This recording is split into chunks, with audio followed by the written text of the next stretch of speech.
Hey guys, welcome to the Liberal Hive Mind, a channel solely focused on exposing the abundant hypocrisy of the left. You know, we always hear Democrats complaining, and we even hear reports from the Democrat White House. The only reason Joe Biden's approval rating is low is because the media is just so dishonest, and they refuse to report on all the good that Joe Biden is doing. Obviously a completely ridiculous notion. This idea that Joe Biden and the Democrats are getting unfavorable coverage is about as laughable as Nina Jankowicz's take, that actually left-wingers are censored much more online than conservatives. But what Democrats really mean by this is not a call for the media to be more honest, but rather a call for the media to do their bidding and to lie for them to push their propaganda instead of telling the audience the truth. That's what Democrats want. That's what Joe Biden wants. As we covered last week, where Joe Biden was allegedly having a meltdown and reportedly saying that the only reason his approval rating is so low is because of failure on messaging. Well, just as I stated last week, a shift in messaging or propagating total bias propaganda isn't going to change anything because the American people aren't that stupid. Joe Biden can invent whatever facts he wants, he can say whatever he wants, but none of it is going to work for one very simple reason. He's so off base, he is so wrong, so out of touch with reality, that even his closest allies like Moody's Analytics and CNN, in respect to his most recent messaging campaigns, are forced into a position to shut down his talking points. And here's the thing, folks, the prediction I've been making over the last couple of weeks, that none of the most recent cultural issues, Democrats politicizing certain crises and issues, and none of the new messaging, none of the new political strategies coming out of the Democrats is going to change anything. In fact, it seems as though the exact opposite is happening. TLDR, Democrats are still screwed, and even their most staunch allies in the media are able to see the writing on the wall and are even contradicting Joe Biden's new messaging. Let me show you guys what's going on. Let's get into all the dishonesty, which seems to be literally everything that comes out of this White House. We've got a lot to get into, but before we get into any of it, please make sure to leave a like, comment, subscribe, share the video as much as possible, and with that out of the way, let's roll the tape. Alright friends, so take a look at this. Moody's Analytics calls out Joe Biden for falsely claiming that he, quote, reduced the federal deficit. Now, we have been slamming Joe Biden on this ridiculous claim, but one thing I wasn't expecting to report on was for Joe Biden's favorite economic firm to actually release a public fact check countering his claim. Moody's Analytics, one of dummy Joe Biden's favorite economic firms, fact-checked Biden's claim that he, quote, reduced the federal deficit. Here's what Joe Biden recently said.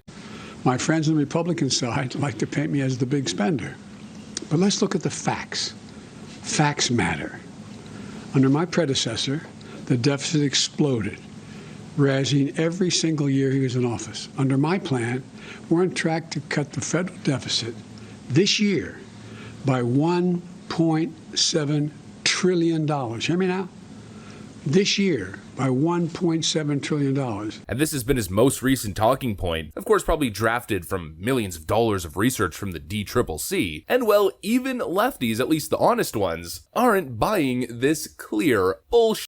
Excuse my French. Dan White, the senior director at Moody's Analytics, blasted Joe Biden for one of his lies. Here was the coverage on CNN. The actions of the administration and Congress have undoubtedly resulted in higher deficits, not smaller ones. It is encouraging that the administration has proposed some initiative to bring down the deficit, but so far none of those initiatives has been seriously considered. Facts matter. Once again, it's this phenomenon of Joe Biden trying to take credit for his agenda being blocked. Joe Biden going on a year-long campaign trying to convince Congress to pass like $6 trillion in spending. It gets shut down by Republicans and even a couple rogue members in the Democrat Party. Joe Biden's economic agenda fails and is blocked, and then he tries to spin that in, oh, well, look at me, folks. I'm the most fiscally responsible president ever. I mean, who is buying that crap? Seriously. And all of the Democrat talking points these days seem to be using this strategy. Joe Biden's policies lead to an unprecedented border crisis, which then leads to headlines like historic amount of fentanyl seized at the southern border. And then you have Democrats on Twitter unironically celebrating this fact, as if Joe Biden, the border hawk, seizing a historic amount of fentanyl more than any other president combined, which of course we know the facts, the border is the least secure it's been in over 5 years. And the reason we're seeing a historic amount of fentanyl being seized is because more fentanyl is coming over the border than ever before. Again, who is buying this stuff? I really don't think it's too many people. Most people are smart enough to be able to see through this type of dishonesty. None of it is working. None of Joe Biden's Joe's new talking points are working. And you know this based on the numbers. Again, even CNN has to report on it. CNN warns Biden Democrats about very, very, very, very bad polling on inflation. And you might be asking yourself, okay, how is this impacting President Joe Biden?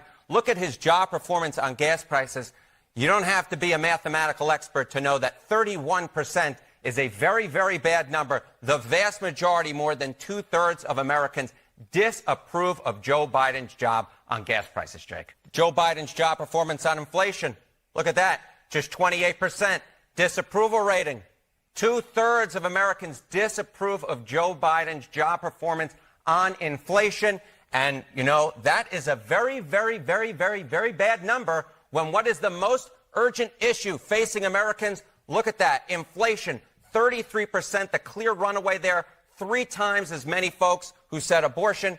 And you might have remembered immigration was something that Republicans were going to want to hit on in this midterm election, but just 7% say that. They're much wiser refocusing on inflation. And if you watch Republican messaging, they're exactly doing that, Jake. No matter what Joe says, no matter what he does, no matter what the DCCC comes up with million-dollar, year-long research, and their thousands of focus groups, none of it is going to change reality. And Joe's numbers continue to contract, even with his most favorable polling outlets. This one from ABC News/The Washington Post. Joe Biden's job approval on his handling of inflation, 28% with 68% disapproving. And his job performance on gas prices, 31% approval with 68% disapproval. It continues to get worse for Joe. And once again, if you look at the most urgent issues facing America, 33% believe it's inflation. Only 11% view that specific medical procedure as the most important and most pressing issue headed into the next election. Once again, Democrats trying to make a one-issue election and trying to make it about the Roe v. Wade draft just isn't going to work. In fact, we now have a new survey showing that GOP is maintaining a big, bold lead over Democrats ahead of 2022. Democrats have been trending behind Republicans on generic polling since at least the beginning of this year, but a just released survey of generic congressional candidates is a disaster for Democrats. According to Rasmussen reports, the GOP gained 2 points on Dems this week after dipping last week for a few days following the tragic school event in Texas. The Republicans expanded the party's lead to an 8-point difference. 48% said that they would vote for the generic Republican candidate, while only 40% said that they would vote for the generic Democrat candidate if the election was held today. We're seeing this across the board. Democrats are trying desperately, and I mean desperately, for Pete's sakes, we saw what Beto O'Rourke did last week, in his disgusting attempted politicization of such tragic events. Cory Booker unironically wrote on Twitter that the lives lost in that event was a sacrifice that shouldn't be in vain. Yet despite their politicization, despite once again their attempts to stand on the shoulders of those suffering and on the graves of those who have perished for their own political gain and for their own political agenda, in the end, none of it seems to be working. They're not getting this instantaneous boost in the numbers. The numbers have remained essentially the same, and in many cases we're seeing the exact opposite, a downward trend, especially when it comes to Joe Biden specifically. None of his new messaging campaign is helping, from ultra-MAGA Republicans to his despicably dishonest economic propaganda and the non-stop lies, to the Roe v. Wade draft leak or the Democrats' most recent anti-Second Amendment push. None of it is working, and the Democrats are still as screwed as they were 6 months ago. If things continue the way they are right now, and if there's no funny business, it's looking like the Dems are going to need a political miracle to stop this boat from sinking. But that's my update when it comes to where the Democrats are. If you enjoyed this video, please make sure to leave a like, a comment, subscribe. I'm going to get back to work. I want to thank you guys for watching, and I'll see you on the next one.